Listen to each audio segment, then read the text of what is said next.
ஃப்ளைட்டோட சவுண்டை கேட்டிருக்கீங்களா? வெளியே இருந்து கேட்கும்போதே காது பிச்சுக்குது. ஆனால் ஃப்ளைட்குள்ளே பேசஞ்சர்ஸ் எப்படி இருக்காங்க? அவங்களுக்கு காது வலிக்காதா?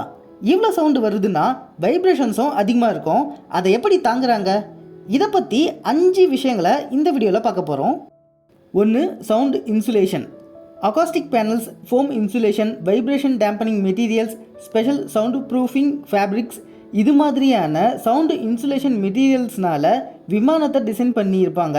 இதனால் ஏரோப்ளேனுக்கு வெளியே இருந்தும் இன்ஜினில் இருந்தும் வர நாய்ஸு உள்ளே போகிறது ரொம்ப கம்மியாயிடும். 2. Structural design. ஏரோப்ளேனோட வடிவமைப்பே வைப்ரேஷனை ரெடியூஸ் பண்ணுது. அது மட்டும் இல்லாமல் இன்ஜின் அப்புறம் ஏரோடைனமிக் நாய்ஸையும் ரெடியூஸ் பண்ணுது. அப்படி என்ன டிசைனில் இருக்குதுன்னு பார்த்தீங்கன்னா, உதாரணத்துக்கு ஏரோப்ளேனே ஒரு ஃபியூஸ்லேஜ் ஷேப்பில் இருக்கும். இன்ஜினோட பொசிஷனிங்கும் சவுண்டு கம்மியாக வர மாதிரி வச்சுருப்பாங்க. 3. Cabin pressure. ஏரோப்ளேன் பறக்கும்போது தரையில் எந்த அளவுக்கு ப்ரெஷர் இருக்குமோ அதே அளவுக்கு ப்ரெஷரை மெயின்டைன் பண்ணுவாங்க. இதனாலையும் சவுண்டு ரெடியூஸ் ஆகும்.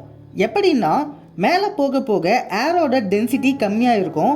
ஸோ சவுண்ட் வேவ்ஸும் ஈஸியாக ட்ராவல் ஆகும், அதிக தூரம் போகும். இதுவே தரையில் இருக்கிற ஏரோட டென்சிட்டி அதிகமாக இருக்கும்.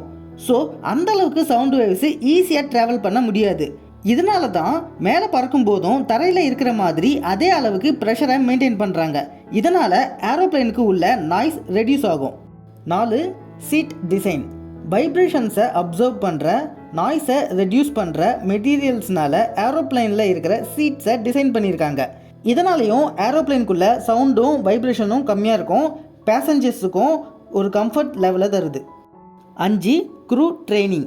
ஏரோப்ளேனில் இருக்கிற க்ரூ மெம்பர்ஸுக்கு பறக்கும்போது வர டிஸ்டர்பன்சஸை கம்மி பண்ணுறதுக்கும் மேனேஜ் பண்ணுறதுக்கும் ட்ரைனிங் தந்திருப்பாங்க. அந்த ட்ரைனிங்கில் நாய்ஸையும் வைப்ரேஷன்ஸையும் ரெடியூஸ் பண்ணுற ட்ரைனிங்கையும் தந்திருப்பாங்க. வீடியோவோட எண்டுக்கு வந்துட்டோம்.